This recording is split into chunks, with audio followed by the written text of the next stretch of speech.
Hello learners, in this video we are going to continue with our series of testing ourselves. In this video generally we are testing our knowledge whatever we have learned in this chapter acid base and salt. Okay, इससे पहले तक हमने question number 9 तक I think 9 और 8 तक हमने question कर लिए हैं. अब इसके आगे से हम नेक्स्ट क्वेश्चन को मूव ऑन करेंगे. ठीक है ना. तो नेक्स्ट क्वेश्चन आपकी स्क्रीन में है. Which one of these has higher concentration of H plus ion? 1 molar HCl और 1 molar CH3COOH. ओके, तो क्वेश्चन कह रहा है कि आपके पास दो सॉल्यूशन है. ठीक है, ध्यान रखिएगा. क्वेश्चन कह रहा है आपके पास दो सॉल्यूशन है, एक में है HCl मतलब हाइड्रोक्लोरिक एसिड और एक में है CH3COOH मतलब एसिटिक एसिड. ओके, ये भी 1 मोलर है.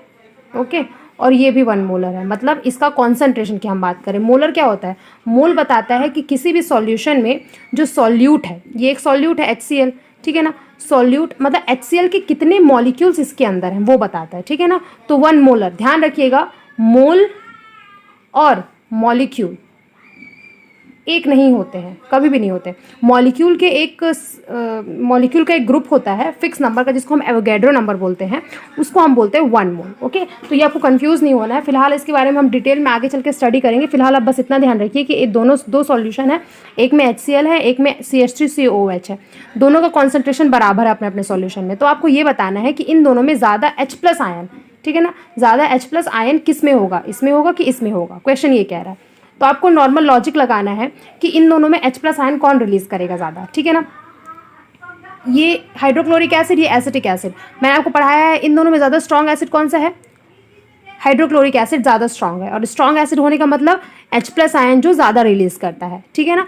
तो अगर हम एसिटिक एसिड को देखें तो अगर मैं 100 मॉलिक्यूल, और एग्जाम्पल अगर मैं CH3COOH के 100 मॉलिक्यूल इसमें डालती हूँ पानी में, तो लगभग 2 या 3 मॉलिक्यूल ही H प्लस आयन रिलीज करेंगे. ठीक है ना. लेकिन अगर मैं HCl में 100 मॉलिक्यूल्स डालती हूँ तो 100 के 100 मॉलिक्यूल जो होंगे HCl के, वो H प्लस आयन रिलीज कर देंगे. तो कॉमन सी बात है, ये वाला जो है सॉल्यूशन उसमें ज़्यादा H प्लस आयन होगा. ओके, और इस वजह से आंसर क्या होगा? Solution of HCl has more hydrogen ion. Okay, तो ये हो गया आपका 10th का answer. Now move on to next question. Question is to solution A and B have pH 3 and 5 respectively.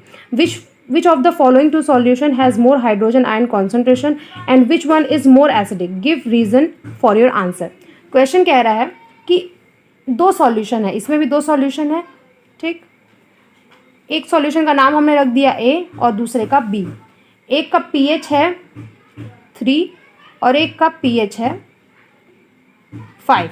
Okay, अब आपको ये बताना है कि इन दोनों सॉल्यूशन में किसके पास हाइड्रोजन आयन का कॉन्सेंट्रेशन ज़्यादा होगा. ठीक है ना. क्वेश्चन देखो एक ही तरह का आता है, बस वो घुमा घुमा के पूछता है. कंफ्यूज होने की बिल्कुल ज़रूरत नहीं है. अपने दिमाग में कुछ कॉन्सेप्ट आपको क्लियर रखना है. जैसे कल मैंने आपको बताया था पिछले वीडियोज़ में कि जब जो कॉन्सेंट्रेशन ऑफ हाइड्रोजन आयन होता है वो इन्वर्सली प्रोपोर्शनल होता है pH के.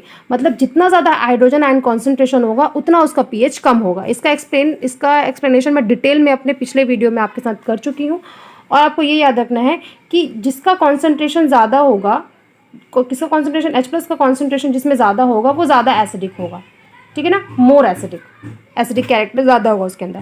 अब आप इन सब चीज़ों को ध्यान रखिए. और ये देखिए, इसका pH 3 है, इसका pH 5 है. हमने बोला जिसका pH कम होगा वो ज़्यादा एसिडिक होगा. अब बताइए, इसका pH कम है तो ज़्यादा एसिडिक कौन होगा? ये होगा. और जो ज़्यादा एसिडिक होगा वो ज़्यादा H प्लस आयन रिलीज करेगा. या ध्यान रखिएगा, जिसका pH जितना कम वो उतना एसिडिक होगा और वो उतना ज़्यादा हाइड्रोजन आयन रिलीज करेगा. तो क्वेश्चन पूछ रहा है कि एक सॉल्यूशन का pH 3 है, एक सॉल्यूशन का pH 5 है, तो दोनों में ज़्यादा हाइड्रोजन आयन कौन रिलीज करेगा? तो इन बातों को आपको ध्यान में रखना है. और इस हिसाब से आंसर क्या होगा कि सॉल्यूशन जो A है वो ज़्यादा एसिडिक होगा और उसका कॉन्सेंट्रेशन, उसमें हाइड्रोजन आयन का कॉन्सेंट्रेशन ज़्यादा होगा. ओके, तो this is the answer of next question. Now next question is calculate the pH of the following solution. अब आपके सामने कुछ क्वेश्चंस है मैथमेटिकल से रिलेटेड जो मैं आपको ऑलरेडी करा चुकी हूँ. बस थोड़ा सा आपको ध्यान रखना है, याद करने की कोशिश करिए. नहीं बनता तो वापस वो वीडियो में जाइए जिसमें मैंने आपको pH कैलकुलेट करना सिखाया है. Calculate the pH of the following. Okay, first question is 0.0001 mole of hydrochloric acid in 1 litre of solution. और दूसरा क्वेश्चन है 0.02 mole of hydrochloric acid in 2 litre of solution. Okay, तो सबसे पहले वाला सॉल्व करते हैं.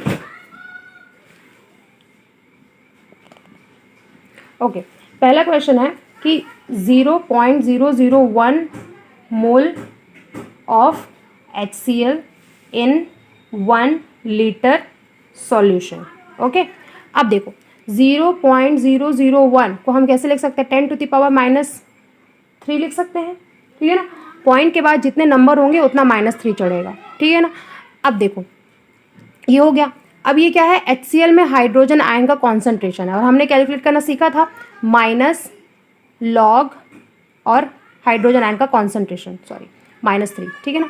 ये हमने सीखा है। फॉर्मूला क्या था, फॉर्मूला था log minus log base 10 hydrogen ion का कॉन्सेंट्रेशन, ठीक है ना। तो हमने पुट कर दिया यही वाला वैल्यू। हाइड्रोजन का कॉन्सेंट्रेशन कितना है, 10⁻³ तो क्या होगा माइनस लॉग बेस 10 10⁻³ ओके। अब देखो ये 3 सामने आ जाएगा, माइनस माइनस प्लस हो जाएगा, लॉग 10 10, इस पूरे की वैल्यू हो जाएगी 1 और क्या हो जाएगा 3 × 1 = 3, मतलब इसका pH कितना है 3।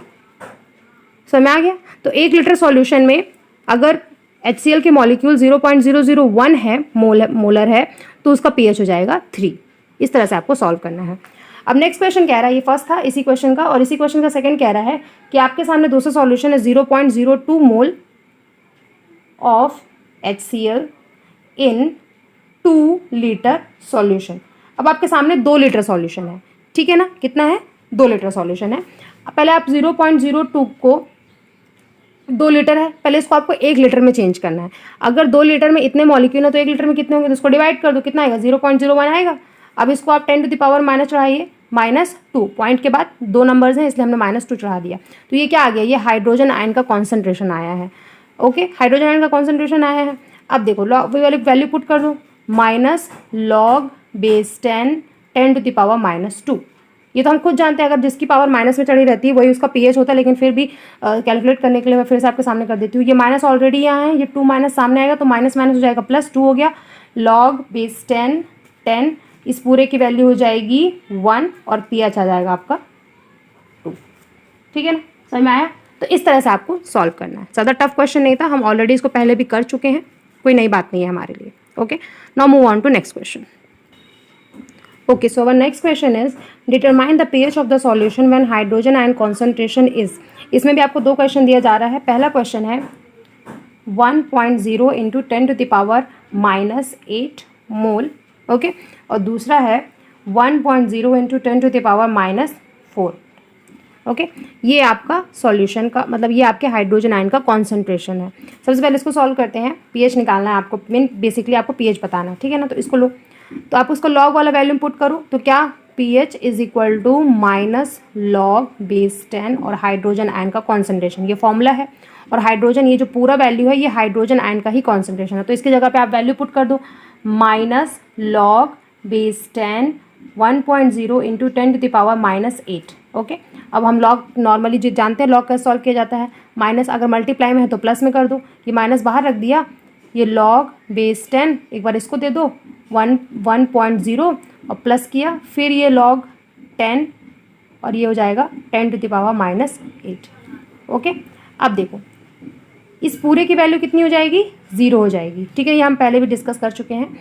इसकी वैल्यू नॉर्मली सॉल्व करो, ये -8 इधर आ जाएगा तो ये माइनस प्लस यहाँ हो जाएगा -8, ठीक है ना। और ये लॉग 10 10 की वैल्यू हो जाएगी 1, तो इसको हम नहीं लिखेंगे तो भी चलेगा, ठीक है ना। अब ये हो जाएगा -8, माइनस माइनस हो जाएगा प्लस, तो इसकी pH कितनी आ जाएगी 8। ये हो गया पहले वाले का आंसर। सेकंड वाले को देखो कैसे सॉल्व करना है, सेम ही है। खुद वीडियो पॉज करिए, खुद से सॉल्व करने की कोशिश करिए, नहीं बन रहा तब यहाँ पे आइएगा। कोशिश करिएगा कि आप जो भी क्वेश्चंस मैं आपको दे रही हूँ आप उसको पहले खुद से सॉल्व करें। वही value minus log 10 1.0 × 10⁻⁻4, okay, then minus log, okay, base 10 एक बार इसके पास आएगा ये, ठीक है, और फिर उसका प्लस किया हमने। ये बेसिक लॉग का रूल होता है, इसमें मैं कोई नई बात नहीं बता रही हूँ, ऑलरेडी मैं आपको इसको पढ़ा चुकी हूँ।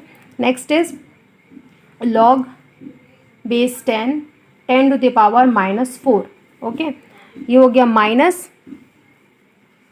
इस पूरे की वैल्यू हो जाएगी कितनी 0, प्लस लॉग 10 - 4, इस पूरे की वैल्यू हम जानते हैं क्या होने वाली है 4 ही होगी, लेकिन -4 होगी, प्लस माइनस माइनस हो जाएगा -4 माइनस हो जाएगा प्लस, तो मतलब इसका कितना pH आ गया 4 आ गया। ठीक है ना। बहुत इजी क्वेश्चन है, 10th क्लास में ज़्यादा पीएच से रिलेटेड टफ क्वेश्चन नहीं आता, आगे चल के जब आप 11th क्लास में जाएंगे तब शायद टफ आ सकता है, और डिफरेंट टाइप के घुमा घुमा के क्वेश्चन आपको कंफ्यूज करने के लिए दिए जा सकते हैं, लेकिन कंफ्यूज होने की जरूरत बिल्कुल भी नहीं है। ओके, तो ये हो गया आपका नेक्स्ट क्वेश्चन। नाउ अब देखते हैं अगला क्वेश्चन क्या कहता है। नेक्स्ट क्वेश्चन आपकी स्क्रीन में है, the pH value of 3 acidic solution having equal molar concentration are. Vinegar का है 3.2, ये pH वैल्यू है, ठीक है ना, 3.2। कोका कोला का है 5.9 और बियर का है 4.8। अब आपको बताना है arrange this acids in the order of increasing acid strength. आपको बताना है इसमें ज़्यादा एसिडिक कौन है, और आपको इंक्रीजिंग ऑर्डर में डालना है, मतलब जो सबसे वीक होगा। ओके, जो सबसे ज़्यादा वीक होगा एसिडिक में उसको सबसे पहले रखना, और जो ज़्यादा स्ट्रांग होगा उसको आपको बाद में रखना। मतलब इंक्रीजिंग ऑर्डर आप जानते हैं कैसे सॉल्व किया जाता है। तो देखिए आपके पास 3 ऑप्शन है, आपके पास 3 ऑप्शन है। पहला है विनेगर, विनेगर है 3.2, कोक लिख देते सीधे, कोक है 5.9, कोक कोका कोला एक ही बात होती है। बियर, बियर है 4.8। अब ध्यान में रखिए ज़्यादा एसिडिक कौन होगा, जिसके पीएच की वैल्यू कम होती है वो ज़्यादा एसिडिक होता है। तो सबसे कम किसका है, विनेगर का है, लेकिन हमें जो सबसे ज़्यादा स्ट्रांग रहेगा उसको लास्ट में लिखना। तो सबसे ज़्यादा वैल्यू किसकी है, इसकी है, ठीक है ना। तो 5.9 मतलब सबसे कम एसिडिक ये है। उसके बाद इन दोनों में ज़्यादा बड़ा कौन है, 4.8। ओके, उसके बाद 3.2। अब अरेंज कर दो, 5.9 किसका है, बियर का है, उसके बाद सॉरी नॉट बियर, पहले कोक का है, उसके बाद बियर, उसके बाद आपका विनेगर, ठीक है ना। कैसे आया, हम जानते हैं जो ज़्यादा एसिडिक होता है उसके पीएच की वैल्यू कम होती है, और हमको इंक्रीजिंग ऑर्डर में डालना है। तो सबसे ज़्यादा विनेगर हुआ, उससे कम एसिडिक होता है आपका, उससे कम होता है कोक, और उस सॉरी बियर, फिर उसके बाद होता है कोक। ओके, मतलब जो कोक होता है वो सबसे ज़्यादा बेसिक नेचर का है। तो ये हो गया आपका नेक्स्ट क्वेश्चन का आंसर।